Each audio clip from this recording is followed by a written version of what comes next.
Welcome to the Philippines. We have rain season, and rain season is snake season. On our ground we find 5 spitting cobras. Our neighbor had 5 cobras in the house. The other one had one in the bathroom. It came from the toilet. Interesting. When I was feeding my shrimps, I've been surprised by a cobra. It was here inside. Only the head looked out. I've been standing right here to feed my shrimps, so I had to cut it out here. It was funny. This was a spitting cobra on our terrace.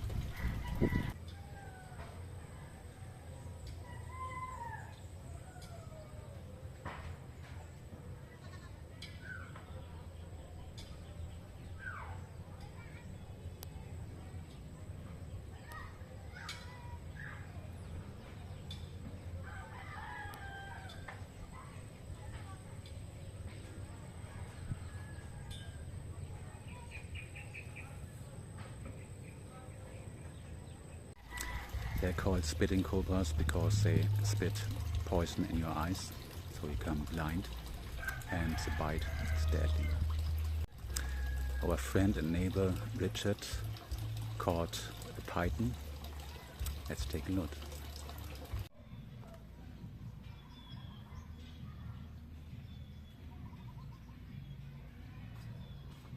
Hindi ako kakarandam? Joti ko.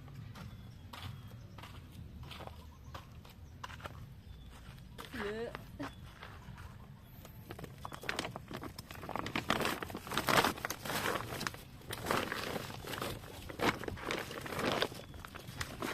Tagal pa.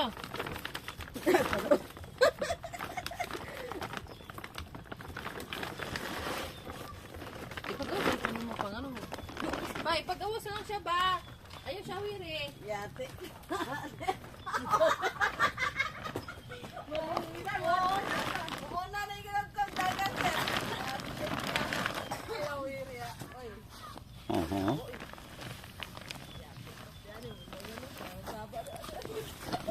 Hey, stay where you are.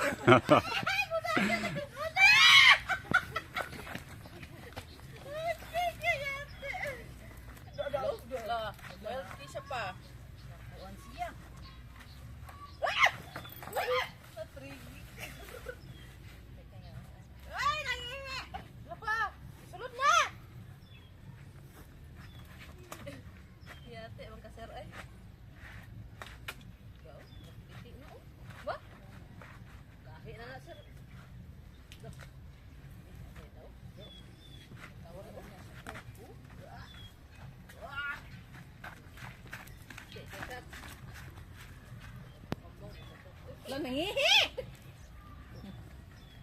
Ibuta sa kuwan pa. May help you some? Sako? Yaks, dang kitai! Iw!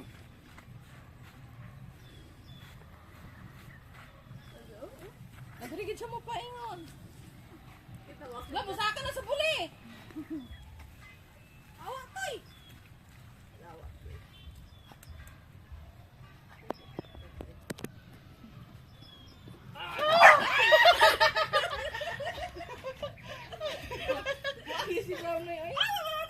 Wala pa, masaman na yung baba pa. Bad mood, huh? Well, kasi mo. Well, lagay siya. Gutom na na. Oo, yati ulit eh. Ang binigyan na, mom na. Oo. Ala! Hindi pa. Buang! Ala, dilikusan na niya.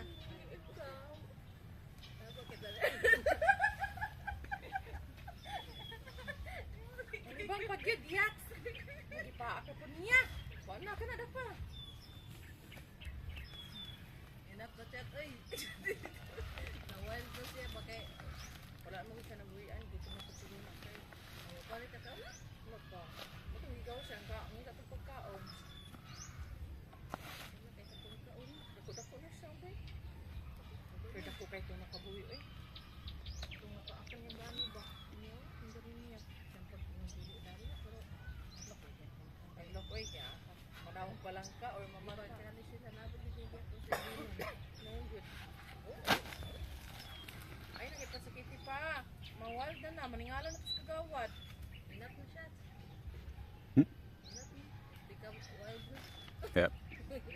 It's okay.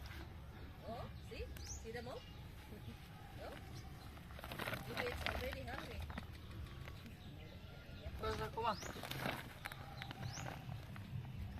Ikaw sa pinto.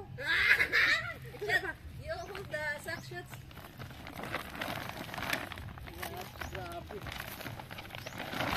Kaya mabuhog din.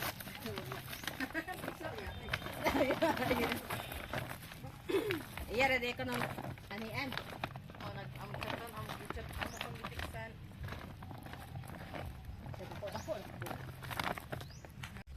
For the snake friends, don't worry about the snake. He will set it free on a place where it can't harm people and where the people can't harm the snake. I have a lot of respect of his experience and his knowledge about snakes. If somebody has a snake problem, they call him. If you like the video, please subscribe. There's always something new. I wish you a nice day.